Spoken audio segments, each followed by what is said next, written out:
네, 또 우리 다음 세대 사역하시는 분들이 또 고민 중에 하나가 아이들의 예배의 자세일 겁니다. 이 예배를 드리는 그 1시간도 아이들이 집중하지 못하고 흐트러져 있고, 또 지각하는 아이들 너무 많고, 또 스마트폰으로 그냥 딴짓하는 아이들도 너무 많은데, 이 아이들을 어떻게 예배자의 자세를 회복시켜야 될까? 요거를 우리가 좀 고민할 텐데요.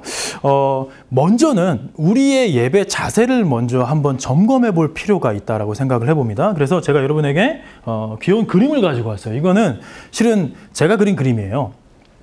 제가 어렸을 때 꿈이 만화가였거든요. 그래서 그림을 실제로 이게 어떤 청소년 잡지에 연재가 됐던 작품인데, 하필 제가 연재를 시작하고 나서 3개월 만에 잡지가 폐간되는 바람에 역사 속으로 묻혀버렸어요. 그런데 이건 너무 중요해서 제가 가지고 다녀요. 자, 한번 같이 보겠습니다. 연극과 예배를 비교해보자는 겁니다. 연극의 3요소, 인물 중심으로 하면요, 연극은요, 배우와 감독과 관객이 있고, 예배는 목회자와 하나님과 회중이 있을 겁니다. 이거 우리 유사한 것끼리 한번 연결해 볼까요?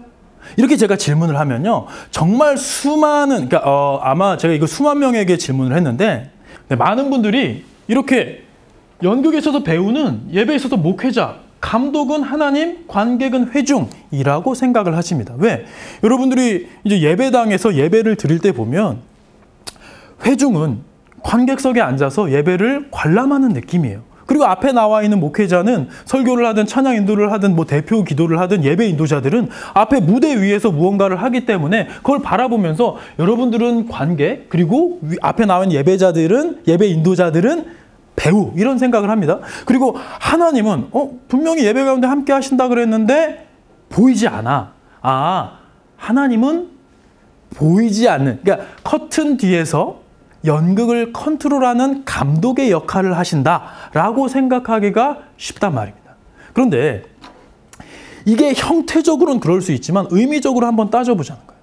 여러분, 우리가 예배를 드리는 이유와 목적, 우리가 분명히 알아야 되는데, 많은 아이들이 그래요. 우리가 예배를 드리는 이유와 목적이 무엇입니까? 하나님께 영광을 올려드리기 위함입니까? 아니면 우리가 은혜 받기 위함입니까? 그러면 애들은 반반 나뉩니다.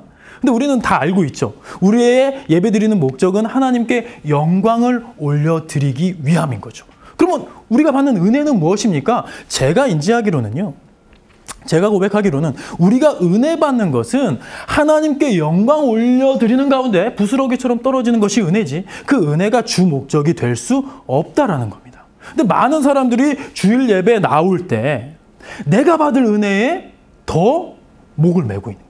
내가 감동받을 것에 대해서 더 먼저 생각을 하는 거죠. 내가 하나님께 영광 올려드리는 거는 별 생각 안 하고, 내가 오늘 주일 예배 가운데, 이 집회 가운데 받을 은혜를 먼저 생각한다라는 겁니다.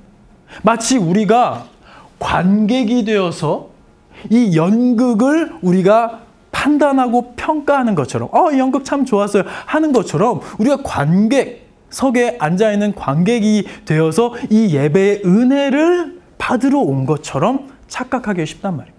그런데 여러분, 예배를 드리는 이유 분명히 하나님의 영광을 위해서라고 분명히 말씀드렸습니다. 이 백성은 내가 나를 위하여 지었나니 내 이름을 찬송하게 하려 함이라. 성경에도 분명히 우리의 창조 목적 자체가 하나님의 영광을 위해서, 그리고 특별하게 하나님께 나아가는 예배의 자리는 하나님께 영광을 올려드리기 위함이라는 것을 우리가 기억할 필요가 있다는 것입니다. 그랬을 때 이 예배를 흠양하시는 주체는 누구냐? 이 예배를 받는 주체가 누구냐 했을 때, 우리가 예배에서 은혜를 받는 것이 아니라 하나님 예배에서 영광을 받으셔야 된다는 거죠. 많은 사람들이 주일 예배를 일주일 동안 내가 힘겹게 살아왔는데 이 예배 가운데 찬양과 말씀과 친교를 통해서 내가 힐링과 회복을 얻고 이 다가오는 한 주를 살아갈 새 힘을 얻는 자리쯤으로 생각하는데, 그게 아니라는 거예요. 예배를 드리는 이유는 하나님께 영광을 올려드리기 위함이라는 겁니다. 하나님께 모든 포커스가 맞춰주어야 된다는 거죠. 자, 여기까지 제가 말씀을 드렸습니다. 그러면 다시 한번 생각해 볼게요. 연극과 예배를 굳이 유사한 것끼리 연결하자면, 그러면 하나님이 어떤 역할을 하시는 거예요? 하나님이 관객이 되시는 거죠. 그럼 배우는 여전히 목회자가 배우일까요? 아니요. 회중석에 앉아있는 여러분들이 배우가 되는 겁니다. 그리고 앞에 나와 있는 목회자, 예배 인도자, 찬양 인도자들은 우리가 만인제사장인데 뭐 굳이 인도자가 필요합니까? 라고 생각할 수 있지만, 근데 뭐 인도하는 사람 없이 그렇게 다 같이 예배 드립시다 그러면 뭐 신천지 이단 사이비들이 날뛸 수 있는 것이고, 그리고 새신자들은 어떻게 예배 드려야 될지 하나님 알지도 못하는 사람은 어떻게 하겠습니까? 그래서 최소한의 가이드 역할로 이 목회자 예배 인도자들이 있는 것이지, 결코 이들이 배우가 아니라 회중석에 앉아서 혹은 온라인 예배 속에서는요, 스마트폰을 보면서 예배를 드리는 우리가 배우가 된다는 거예요. 그것도 주연 배우가 되어서, 엑스트라가 아니라요. 주연 배우가 되어서 하나님께 예배를 드리는 주체가 된다는 거예요. 그 모습을 보고 하나님께서 기쁨으로 흠양하시는 것. 그게 예배의 목적이라는 것을 우리가 분명히 했으면 좋겠습니다.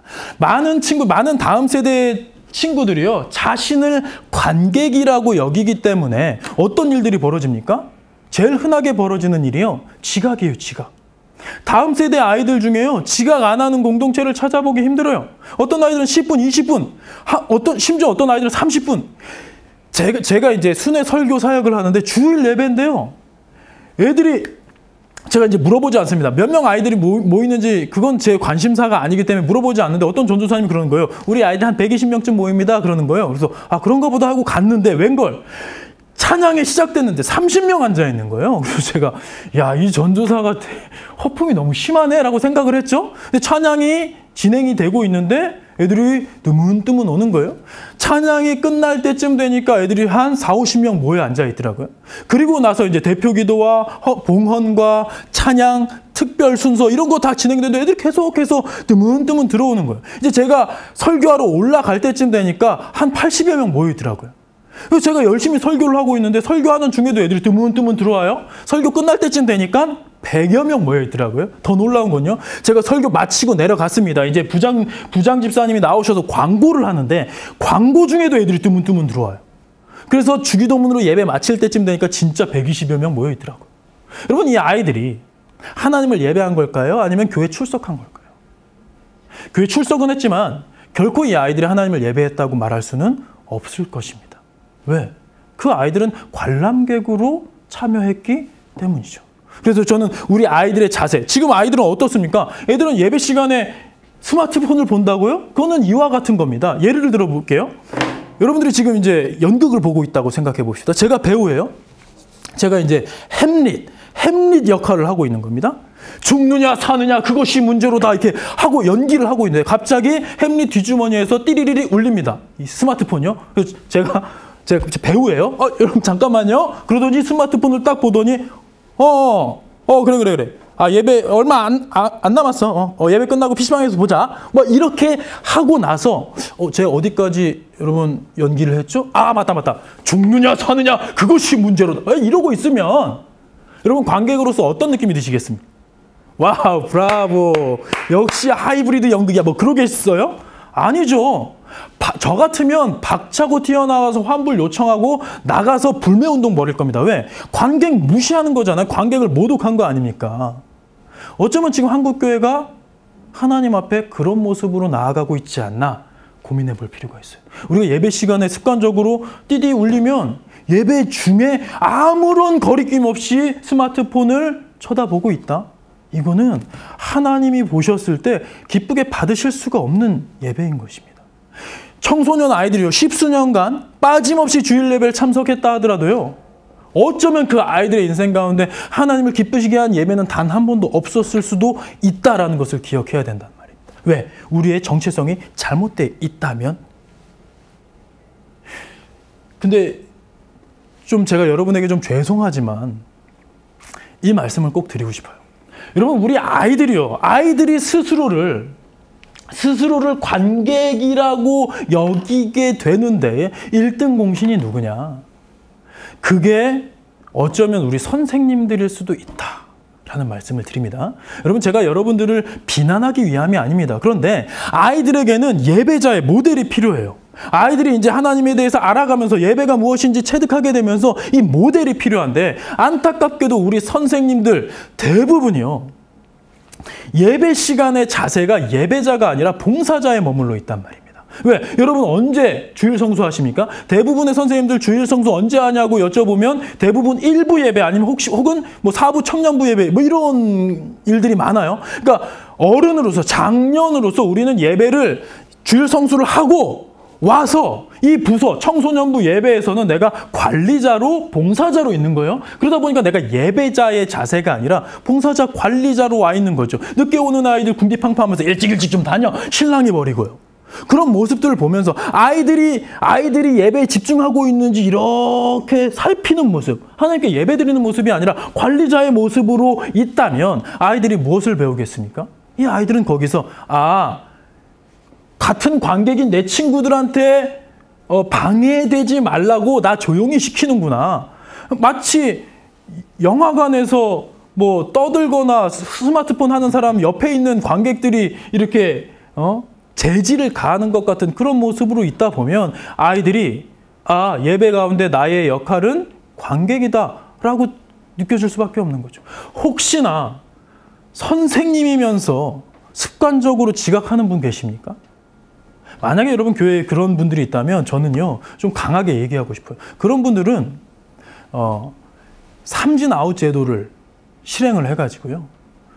특별한 사유 없이 지각을 밥 먹듯이 한다? 그러면 세 번째 되면 그 교사는 그냥 잘랐으면 좋겠어요. 목사님 그렇게 얘기하면 나만 할 교사가 없습니다. 인력이 부족합니다. 여러분 헌신된 한 명의 선생님이요. 그렇지 못한 10명의 선생님보다 훨씬 나아요. 그리고 하나님께서 그 모습을 보고 또 새로운 일꾼들을 보내주실 겁니다. 우리가 자세가 잘못된 선생님들이 아이들에게 악영향을 미치는 것을 그대로 볼 수는 없는 거예요. 왜? 선생님이 지각을 해요. 선생님이 지각을 하면 아이들 입장에선 이게 뭐가 되는 거예요? 관객은 지각해도 된단 말이에요. 관객은 지각해도 자기가 앞부분 못 본 거 자기가 감내하면 되는 거죠. 그런데 배우가 지각하면 되겠습니까? 배우가 지각하면 그게 성립이 되겠습니까? 우리가 연극을 보러 갔는데 20분이 지나고 30분이 지나도 연극이 시작을 안 해요. 그럼 우리가 한 가지 질문할 겁니다.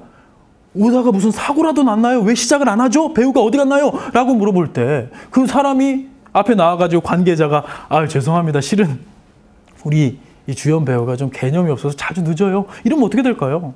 전 또다시 박차고 나갈 것 같아요. 이게 관객 모독인 것이죠. 그런데 그러한 모습을 선생님들이 먼저 보이고 있다. 그럼 아이들은 난 관객이라고 여길 수밖에 없는 겁니다. 그래서 전 여러분에게 도전하고 싶은 게 여러분 주일 성수를요. 여러분 작년 예배, 청년부 예배에서만이 아니라 부서 예배에서도 주일 성수하는 마음으로 간절한 마음으로 진실된 마음으로 예배자로 서십시오. 아이들의 눈높이에 맞춰진 그 설교에 우리가 아멘으로 화답하면서 우리가 결단하는 거예요. 그 아이들의 눈높이에 맞춰진 그 찬양에 우리가 마음을 다해서 하나님께 찬양으로 나아가는 겁니다. 그 모습이 아이들에게 심겨질 수 있도록 이 모델링이 되어질 수 있도록 저 선생님은 2부 활동 때 우리랑 그렇게 재밌게 놀아주시고 우리 배꼽을 그렇게 빠뜨리시는 분인데 예배 시간만큼은 흔들리지 않네. 예배 시간은 우리가 허투루 보낼 수 없는 거구나. 우리가 하나님께 영광을 올려드려야 할 예배자인 거구나. 아이들이 체득할 수 있도록요. 이 아이들이 이렇게 지나고 이렇게 선생님들이 모든 선생님들이 다 예배자가 되잖아요. 그럼 애들은 좋아할 겁니다. 왜? 이제 관리자가 없어졌거든요. 그런데 그렇게 몇 달, 몇 년 지나고 나면 아이들이 느끼게 되는 거예요. 예배는 우리가 하나님께 드려야 되는 거구나. 그랬을 때 한 명 정도의 관리자는 좀 필요합니다. 이건 제가 팁을 드리는 거예요. 이 선생님은 로테이션으로 해도 좋을 것 같은데 문 밖에서 관리자는 문 밖에 서 계시면 좋을 것 같아요. 왜냐하면 좀 지각한 아이들이 뻘쭘해서 못 들어오는 소심한 아이들이 있다면 그 아이들을 인도해주는 역할 한 명 정도. 나머지는 다 예배자가 되어서 앞자리를 사모하면서 또 아멘으로 화답하면서 예배자로 여러분들이 먼저 서 주신다면 이 아이들이 내가 관객이라는 생각에서 벗어나 주연 배우가 돼서 하나님께 열심히 예배자로 설 수 있을 것 같습니다. 근데 오해는 하지 마시고요. 배우라는 표현 때문에 예배를 연기처럼 드리라 이게 아니고요.